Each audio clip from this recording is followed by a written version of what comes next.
இங்க கேள்வி என்னன்னா, ஆடம்பரம் தான் வந்து முன்ன வந்தாங்க. நம்ம ஜாதி வந்து எப்படி பிரிஞ்சிச்சு? எல்லாம் இஸ்லாம் தானே இருக்கணும். உங்க பேரு? கோமதி. சகோதரி கோமதி என்ன கேக்குறாங்கன்னா, ஆதம் ஹவ்வா என்கிற ஒரு ஆதி தாய்க்கும் தந்தையிட்ட இருந்துதான் மொத்த உலகமும் வந்திருக்கு அப்படின்னா, அப்ப ஒரே மார்க்கம் தானே உலகம் முழுக்க இருக்கணும். இப்படி இத்தனை ஜாதிகளா மதங்களா நம்ம பிரிஞ்சது எப்படின்னு சொல்லி கேக்குறாங்க.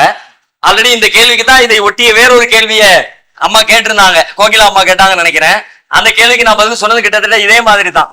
இது மனிதர்களால் உண்டாக்கப்பட்டது, இறைவன் அதை உண்டாக்கல. மனுஷன் இறைவன் கொடுத்த வேதத்தை தப்புந்தவரமா புரிந்து கொண்டு அது தன்னுடைய விருப்பத்திற்கேற மாற்றி வருமானங்களுக்காக, ஆதாயங்களுக்காக, வேறு வேறு நோக்கங்களுக்காக, அதாவது அறியாமையின் காரணமாக பல காரணத்தினால இந்த புதிய வடிவங்கள் எடுத்திருக்கிறது. இப்ப உதாரணமா எடுத்துக்கங்களேன், இப்ப வந்து இஸ்லாமிய மார்க்கத்தை உதாரணம் சொல்றேன். முஸ்லிம்கள்லயே தர்கா பார்த்திருப்பீங்க நீங்க. தர்காக்கள்னு சில இடங்கள்ல கட்டப்பட்டிருக்கும், பள்ளிவாசல்களும் இருக்கும். பள்ளிவாசல் வேறு, தர்கா வேறு. பள்ளிவாசல்ங்கிறது என்னன்னா இறைவனை வணங்குவதற்காக கட்டப்பட்டிருக்கிற ஒரு சுத்தமான காலி இடம். அங்க நீங்க உள்ள போய் பாத்தீங்கன்னா ஒண்ணுமே இருக்காது, சும்மா எம்டி பிளேஸ், நீட்டா சுத்தப்படுத்தி வச்சிருப்போம், அவ்வளவுதான் இருக்கும். ஆனா தர்காங்கிறது என்னன்னு கேட்டா இறந்து போனவங்களை அடக்கம் பண்ணி வச்சிருப்பாங்க. அங்க இறந்தவர்களுடைய அடக்க ஸ்தலம் தான் தர்கா. இப்ப இந்த தர்கா சம்பந்தமா இஸ்லாத்தை நீங்க படிச்சீங்கன்னா, இஸ்லாம் தர்காவே இருக்கக்கூடாதுன்னு சொல்லுது. தர்காக்களுக்கு இஸ்லாத்துக்கு சம்பந்தமே கிடையாது. அடிச்சு நபிகள் நாயகம் சொன்னாங்க, தன்னுடைய நண்பரை கூப்பிட்டு, எவா யாரெல்லாம் இந்த தர்கா கட்டி வச்சிருக்காங்களோ, அதாவது இறந்தவங்களை அடக்கம் பண்ணி அடக்க ஸ்தலத்துக்கு மேல யாராவது கட்டடம் கட்டி வச்சிருந்தா இந்த கட்டடத்தை பூரா இடிச்சிரு, அந்த எந்த கட்டடமும் இருக்கக்கூடாது அப்படின்னு சொல்லி ஆர்டர் போட்டு அவர் காலத்துல இருந்து அந்த பில்டிங்ஸ் எல்லாத்தையுமே அவர் இடிச்சு தரமட்டமாக்கி இஸ்லாமிய மார்க்கத்தில் தர்காவுக்கு இடம் இல்லை அப்படின்னு அவர் சொல்லிட்டு போயிட்டார். அப்ப நபிகள் நாயகம் அந்த மார்க்கத்தை தானே இன்னைக்கு உள்ள முஸ்லீம்கள் எல்லாம் ஃபாலோ பண்றோம். நாங்க யாராவது தர்கா கட்டலாமா? போ, யாரும் கட்டக்கூடாது, தர்கால வழிபடக்கூடாது, தர்கால போய் பிரார்த்தனை பண்ணக்கூடாது.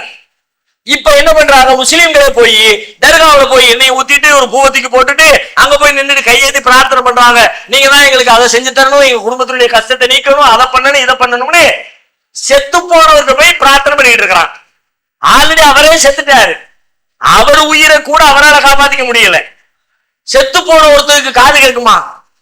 அவன் மொத்த உடம்புமே டேமேஜ் ஆகி ஒண்ணும் இல்லாம, அதுவும் செத்து போய் 100 வருஷம் 200 வருஷம் 500 வருஷத்துக்கு முந்தின தர்காலாம் இருக்கு. 500 வருஷத்துக்கு முன்னாடி செத்து போன ஒருத்தர் இன்னைக்கு அவங்க எலும்பு கூட மிச்சம் இருக்காரு. அங்க போய் நின்றுக்கிட்டு நீங்க தான் எங்களுக்கு நல்ல காரியத்தை செஞ்சு கொடுக்கணும்னு போய் பிரார்த்தனை பண்றீங்களே. குர்ஆன் இதை வன்மையா கண்டிக்கிறது. இது எப்படி வந்துச்சு முஸ்லிம்களிடத்துல அப்படின்னு பார்த்தா, அறியாமையினாலும் சில இடங்கள்ல வருமானத்துக்கு ஆசைப்பட்டோம். சில முஸ்லீம்கள் பாக்குறாங்க, சில மதகுருமார்கள் சில பேரு இஸ்லாம் அப்படி சொல்லுது, ஆனா இஸ்லாம் சொல்ற மாதிரி ஃபாலோ பண்ணிக்கிட்டே இருந்தா நமக்கு வருமானத்துக்கு வழி இல்லையே, ஏதாவது ஏற்பாடு பண்ணுவோம். என்ன பண்ணுவோம்? சும்மா கடையை கட்டி விடுவோம். இந்து மக்களிடத்துல சிலை வழிபாடு இருக்கிற மாதிரி எதையாவது ஒண்ணு தேடி வரக்கூடிய ஆட்கள் இருக்கிறாங்க, அவங்கள்ட்ட கடையை கட்டி விடுவோம். இங்க வந்து பிரார்த்தனை பண்ணினீங்கன்னா உங்க வாழ்க்கை செழிப்பா மாறிடும், நீங்க பெரிய கோடீஸ்வரன் ஆயிரலாம், புள்ள இல்லாதவங்களுக்கு புள்ள கிடைச்சிரும், வெளிநாடு போறதுக்கு வாய்ப்பு உண்டாயிரும், கல்யாணம் ஆயிரும். அப்படி எல்லாம் கதையை மக்கள் மத்தியில கட்டி விட்டு ஒரு தடவை கட்டி உட்கார்ந்துட வேண்டியது. அறியாத மக்கள் என்ன செய்வாங்க, ரொம்ப நாளும் புள்ள இல்லைன்னு அங்கிட்ட இங்கிட்ட டாக்டர் வீடு கிளினிக்குமா ஏறி இறங்கினவங்க இப்படி ஒண்ணு சொல்றாங்களே, அங்க போய் என்னன்னு ஒரு நேர்த்திக்கடன் பண்ணிட்டு வந்துருவோம், ஒரு நேர்ச்சை பண்ணி ஒரு பிரார்த்தனை பண்ணிட்டு வந்துருவோம் அப்படின்னு வந்து கொஞ்சம் தட்சணையை கொடுத்து ஒரு 50 ரூபாய் 100 ரூபாய் கொடுத்து நீங்க கொஞ்சம் பிரார்த்தனை பண்ணுங்கன்னு கேட்டு அங்க வந்து பிரார்த்தனை பண்ணிட்டு வருவாங்க. இப்படியே ஊர்ல இருக்கவங்க பூரா வாரத்துக்கு 2 நாள் வந்தா உட்கார்ந்து இருக்கிற ஆளுக்கு நல்ல வருமானம் ஆயிடுச்சா? அவ்வளவுதான், வேற ஒண்ணும் கிடையாது, ஒண்ணும் நடக்காது. ஆனா சில பேர் வருவான், நாங்க போனேங்க புள்ள பிறந்துச்சுங்க. போனதுனாலயா புள்ள பிறந்துச்சு? புள்ள பிறக்கணுங்கிறது உலகத்தை எல்லாருக்கும் போயா புள்ள பிறக்குது? புள்ள பிறக்கிறது இறைவனின் விதி. குருவி உட்கார பணப்பணம் விழுந்த கதைன்னு சொல்லுவாங்கல்ல, அது விழுறதுக்கு ரெடியா இருக்கு. அப்ப பாக்க குருவி போய் உட்கார, குருவி போய் பணம்பரத்தை தள்ளி விட்டுருச்சுன்னு சொன்னா எப்படி முட்டாள்தனமோ, அது போல தர்காவுக்கு போனதுனால புள்ள கிடைச்சிருச்சுன்னு எப்படிதான் நடக்கும் அது?